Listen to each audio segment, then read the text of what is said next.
അപ്പോൾ ഗൈസ് ഇന്ന് നമ്മൾ നോക്കാൻ പോകുന്നത് എന്താണെന്ന് വെച്ചാൽ evolution of Iron Man suits in GTA games. First നമ്മുടെ GTA 3 ആണ്. പക്ഷേ GTA 3ൽ ഇതിലെ സ്കിന്ന് മാത്രമേ ഉള്ളൂ, അയൺമാന് പവറൊന്നുമില്ല. അടുത്തത് നമ്മുടെ GTA Vice City ആണ്.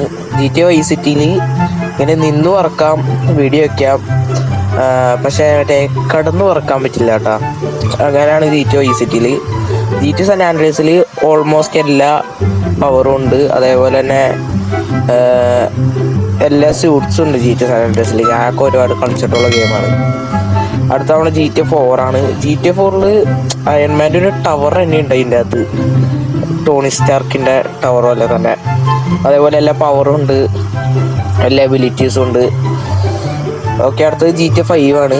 GTA 5ൽ നമ്മുടെ എൻഡ് ഗെയിമിലത്തെ സ്യൂട്ടാണ്. ഓൾമോസ്റ്റ് എല്ലാ പവറും കറക്റ്റ് എൻഡ് ഗെയിമിലത്തെ അതേ പവറുകളുള്ള സ്യൂട്ടാണ്, ലെജൻഡറി സ്യൂട്ട്. അതാണ് GTA 5ലുള്ളത്.